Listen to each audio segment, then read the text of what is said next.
सर्व महाराष्ट्रात घडलं तर विचार करा ते दोन्ही भाव एकत्र आल्यानंतर काय घडेल। पण माझं सर्व मराठी जनतेचं मनापासून मी अभिनंदन करतो। हा विजय तमाम महाराष्ट्रातल्या प्रत्येक घरातल्या मराठी माणसांचा आहे।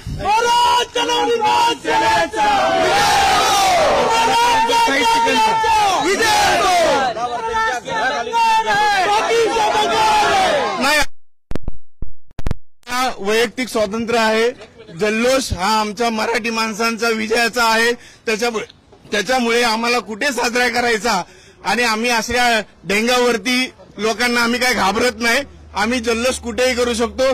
आज दारापर्यंत त्या घरापर्यंत साजरा करायला आम्ही मागे पुढे बघणार नाही।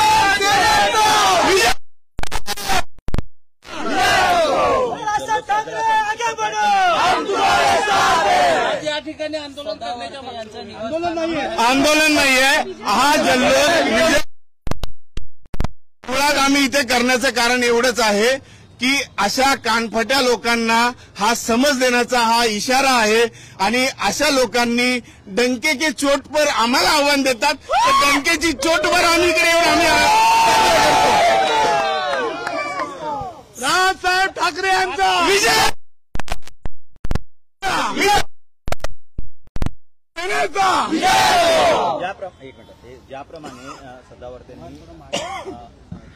सदावर्तेंनी एकंदरीतच बघितलं गेलं की राज ठाकरेंच्या भूमिकेला विरोध केला होता, त्याचा हा विरोध समजायचा?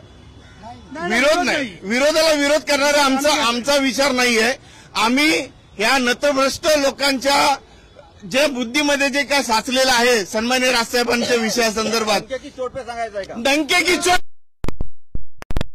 असल्या अतिहुशार माणसांना आमच्या विधानसभेमध्ये स्थान नाही, आमच्या मनातही नाही आणि डोक्यातही नाही.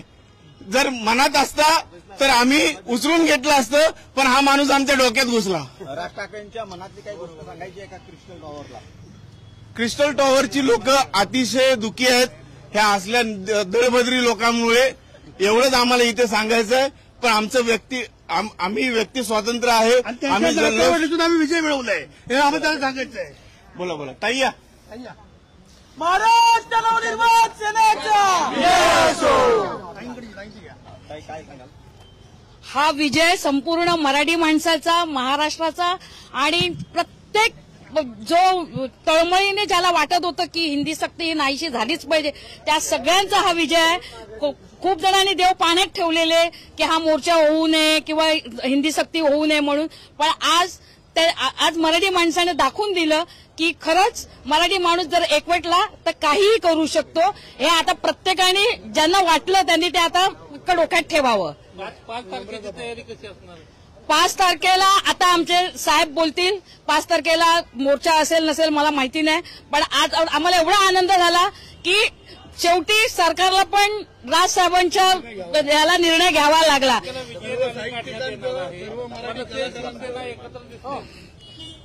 सगळीच मराठी माणसं एकत्र दिसतील, नुसती मनसे आणि शिवसेना नाही तर ज्यांनी ज्यांनी या मोर्चाला पाठिंबा दिलेला त्या सगळेजण त्या विजयी मेळाव्याला नक्कीच असतील आणि हा विजय पूर्ण महाराष्ट्राचा, पूर्ण भारताचा आहे असं मी जाहीर करते. सर्व महाराष्ट्रातले साहित्यिक, कलाकार, लेखक आवर्जून या विषयाला हिंदी सक्तीच्या विरोधाला राजसाहेबांच्या पाठीची खंबीरपणे उभे राहिले आणि त्यांनी सुद्धा सांगितलं की आम्ही महाराष्ट्रात होऊ देणार नाही. क्लिअर कट म्हणून सरकारला माघार घ्यावी लागली, कारण संपूर्ण महाराष्ट्र या राजसाहेबांच्या पाठीशी उभा राहिला. त्यांना सगळ्यांनी कळलं की बाबा हिंदी सक्तीचा विरोध जो आपण हिंदी सक्ती करतोय ती लादली तर संपूर्ण मराठी एकटवतील, सर्व मराठी महाराष्ट्रात आपलं अस्तित्व आहे ते पण संपेल हे त्यांना कुठेतरी भीती वाटली. म्हणून हा जो निर्णय आहे तो त्यांनी विचारपूर्वक त्यांनी माघार घेतली. मी सरकारचं सुद्धा आभार मानेन, पण मनसेच्या वतीने राजसाहेबांनी जो विचार पहिला उपस्थित केला हिंदी सक्तीविरुद्ध आम्ही शाळांमध्ये पत्रकबाजी केली, लेटर दिली, प्रिन्सिपलला भेटलो, विद्यार्थ्यांना भेटलो, त्यांनी सुद्धा कडाडून आम्हाला विरोध केला हिंदी सक्तीला आणि पाठिंबा दिला. हेच आमचा विजय आहे.